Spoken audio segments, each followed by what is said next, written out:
Selamat jumpa dalam channel Inspirasi Hidup ini. Sebagaimana yang sudah saya janjikan dalam video yang pertama, bahwa saya akan membuat video tentang ekoenzim. Nah, sekarang saya akan memenuhi janji saya dan saya akan mempraktekkan bagaimana cara atau proses pembuatan ekoenzim, fungsi ekoenzim, dan hasil yang sudah saya buat dalam periode yang pertama. Ekoenzim ialah cairan ajaib ataupun cairan yang diproses melalui fermentasi dari kulit-kulit buah, sisa-sisa kopekan sayuran, dan itu difermentasi menjadi sebuah cairan yang ajaib yang bisa dikatakan menjadi kunci atau gembok untuk tanam-tanaman.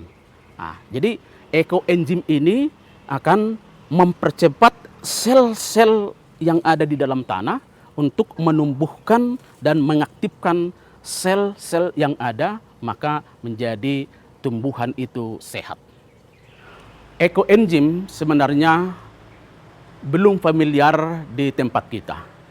Ini berasal dari Thailand yang ditemukan seorang dokter bernama Rosukon Pompanpong 29 tahun yang lalu. Dan PBB sudah mengakui penelitian yang dilakukan Dr. Rosukon ini yang sungguh bermanfaat untuk ramah lingkungan dan tumbuh-tumbuhan dan beberapa fungsi ekoenzim.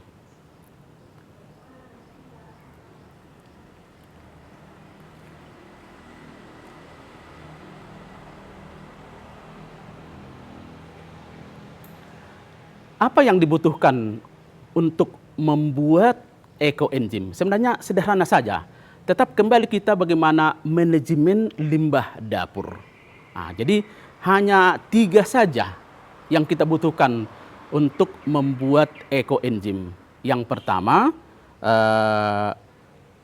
molasses atau manisan, ada molasses. Kalau tidak ada molasses, bisa gula aren, gula merah.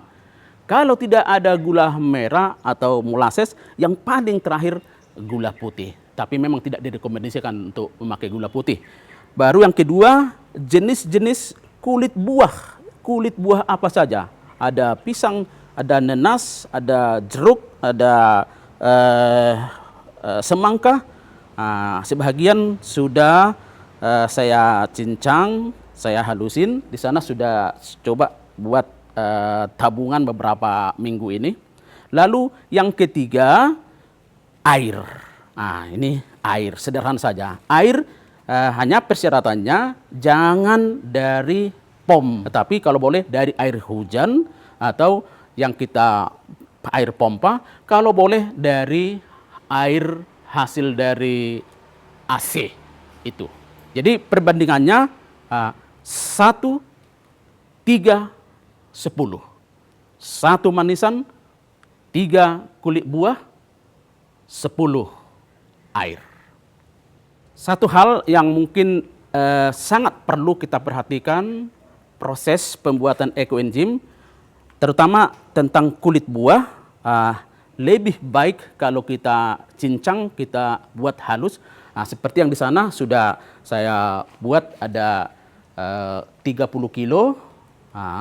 Lalu di sini saya siapkan bagaimana, sederhana saja. Soalnya kita potong-potong saja.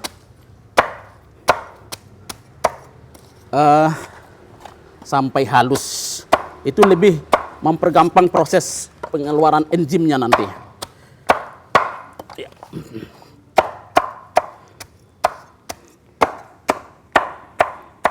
Sini ada nanas, ada kulit jeruk, ada semangka, ada pepaya, dan beberapa jenis kulit buah. Ya, besaran pembuatan ekoenzim sangat bervariasi. Bisa kita buat dalam partai kecil, bisa dalam partai sedang, bisa sampai partai besar. Sekarang saya akan coba membuat mulai dari yang kecil. Nah, sekarang kita mau membuat untuk 1 kilo, 3 kilo, 10 kilo. 1 kilo manisan. Nah, kita lihat ada 1 kilo manisan. Nah, baru kita masukkan. Lalu 1, 3, 10. 3 buah kulit buah. 3 kilo kulit buah, di sini ada hampir 4, tapi kita hitung 1 kilo tempatnya ini. Kita masukkan 1:3 dan 10 air. Nah, ini 10 kilo air.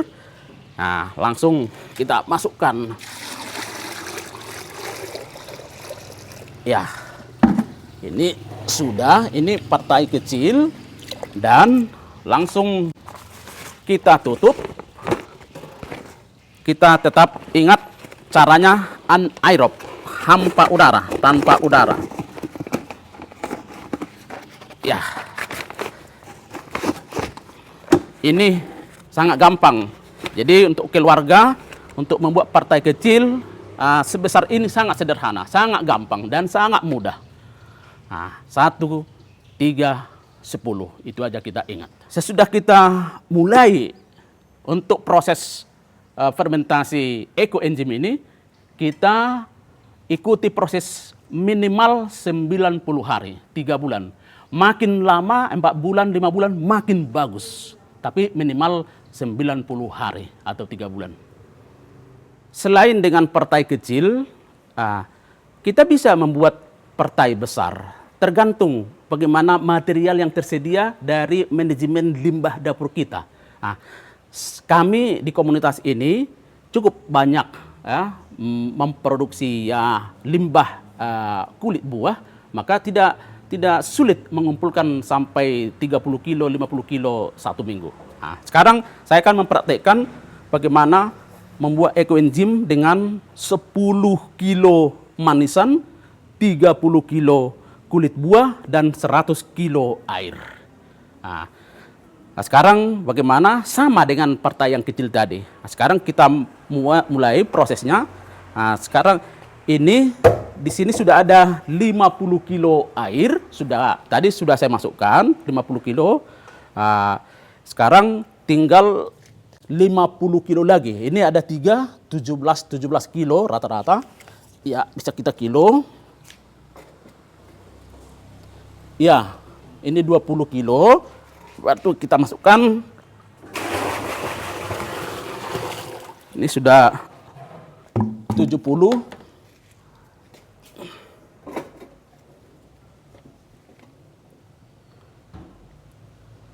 Ini 19.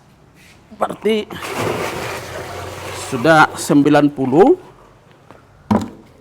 kilo.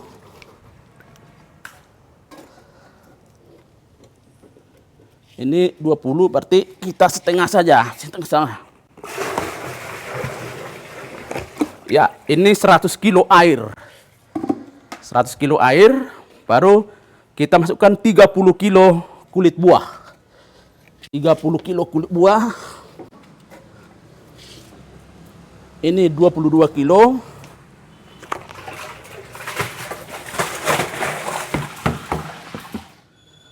Kilo, ini 18 kilo.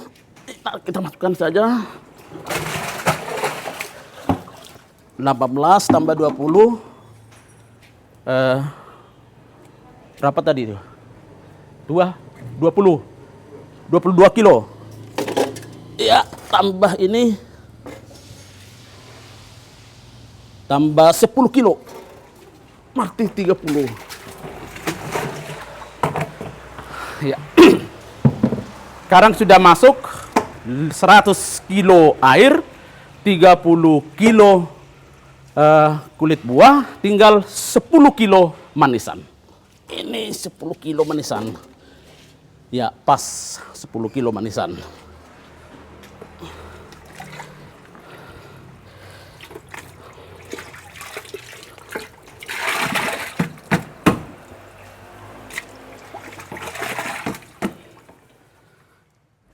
Inilah yang sudah kita campur, 1:3:10, 10 manisan, 30 kulit buah, 100 air. Ini sudah kita masukkan. Kita menunggu 90 hari bisa kita panen ekoenzimnya. Tetap ingat satu persyaratan pembuatan ekoenzim, ditutup dengan anaerob, ditutup dengan plastik dan hampa udara. Jadi kita tutup dengan plastik dan langsung ya kita tarik dengan karet ini.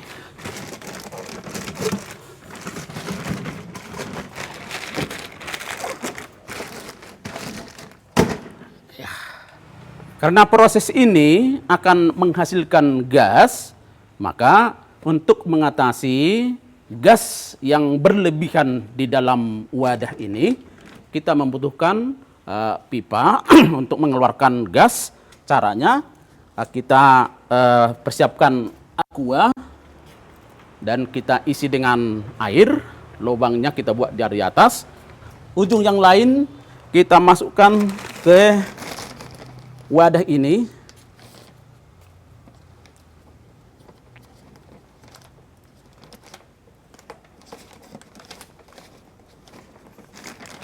Sehingga gas yang berlebihan di dalam wadah ini akan otomatis keluar melalui selang dan akan menembus air yang ada di dalam aqua atau tempat yang kecil ini, sementara udara tidak akan mungkin masuk dari luar ke dalam wadah ini. Begitu cara sederhana mengatasi gas yang berlebihan dalam wadah ini. Saya sudah keempat kali membuat proses ekoenzim ini. Nah, yang pertama ini, yang pertama saya buat tanggal 1 Mei 2020 dan 1 Agustus sudah panen. Panennya ini sudah ada, saya dapat 200 liter, sebagian sudah saya pakai untuk pestisida dan pupuk, dan warnanya sangat menarik, merah, luar biasa ini.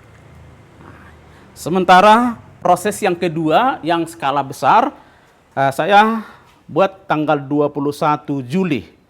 21 Juli dan sebentar lagi akan panen tanggal 21 Oktober. Nah, dan proses yang ketiga saya buat tanggal 1 Agustus 2020 dan 1 November bulan depan akan kita panen. Dan yang keempat yang kita buat tadi, pembuatan ekoenzim yang keempat 13 Oktober 2020 bisa kita panen nanti tanggal 13 Januari tahun depan. Salah satu fungsi ekoenzim sebagai disinfektan, menjadi pestisida flus yang bisa membasmi virus dan bakteri-bakteri yang ada dalam tanam-tanaman.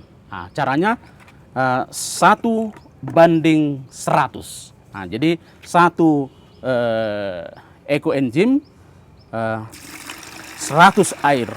Dalam skala kecil bisa kita pakai.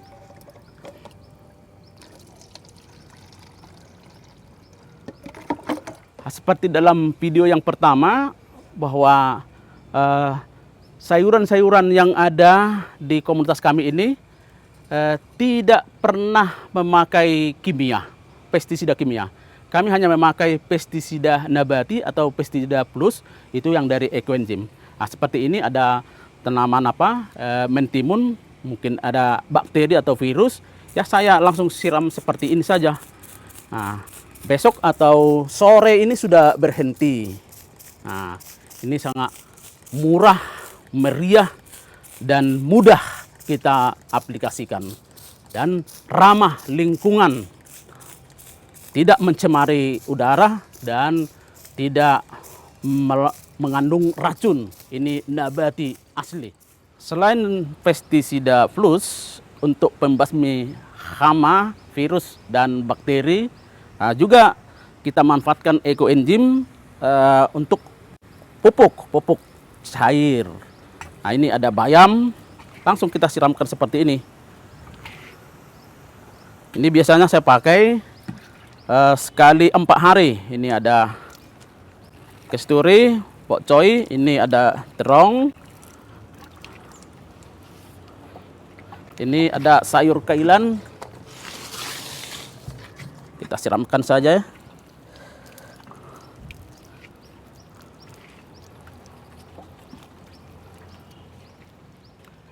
Salah satu fungsi dari ekoenzim juga untuk alternatif deterjen. Jadi kita misalnya untuk mencuci wastafel atau kloset, ini wastafel ini bisa kita fungsikan ini ekoenzim ini, kita campur air. Ya, ini juga mematikan bakteri yang ada di sini dan sangat gampang dan mengeluarkan kotoran. Nah, ini fungsi ekoenzim ini. Jadi kita tidak usah lagi memanfaatkan deterjen yang mahal. Ya, ini luar biasa. Untuk mencuci lantai dan kloset juga, ekoenzim sangat bisa kita manfaatkan tanpa membeli deterjen yang kimia yang merusak lingkungan hidup. Jadi kita praktekkan saja, hanya campur sedikit air.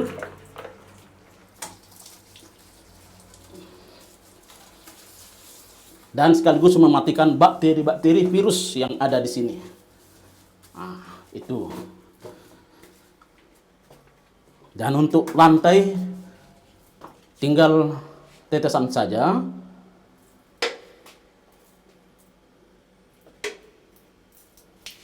Dan sangat murah meriah.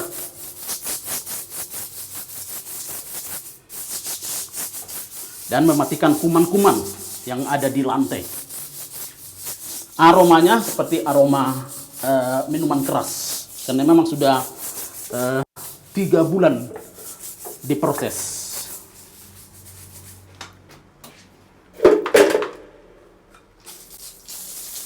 Ya, luar biasa.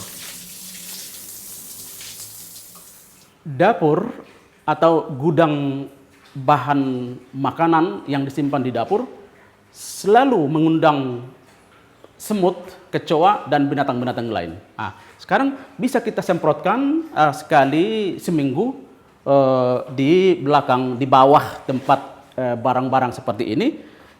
Pasti semut, kecoa, dan binatang-binatang lain akan merasa aroma tidak enak dan tidak akan datang. Nah, kita semprotkan saja seperti ini. Tidak terlalu basah, hanya mengeluarkan aromanya. Nah, jamin semut dan cacak, kecoa tidak akan datang lagi.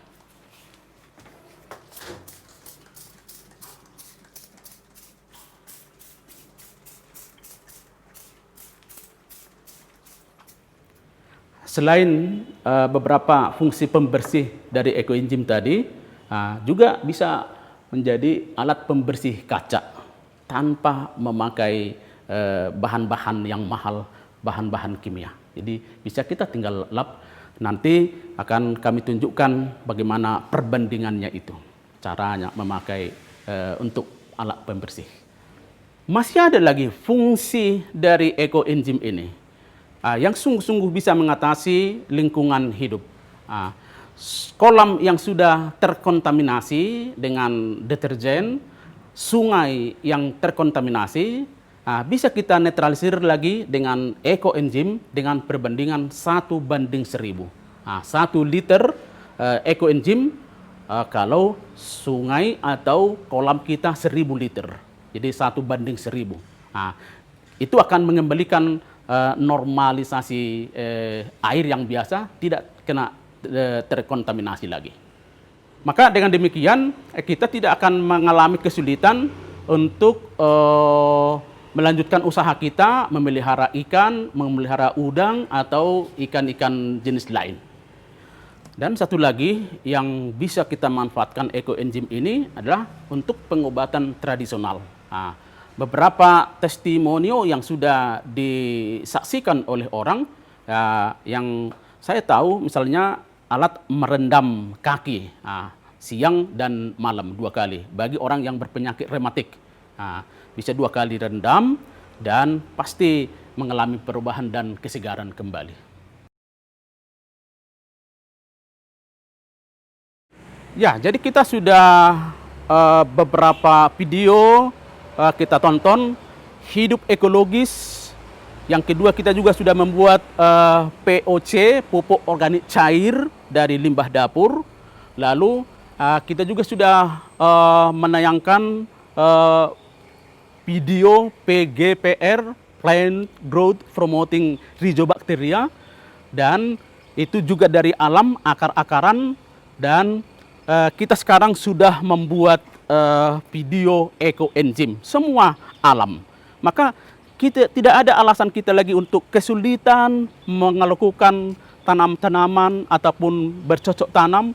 Alam tersedia, maka kita tidak akan mengalami hambatan. Ya, kita kembali ke alam, back to nature.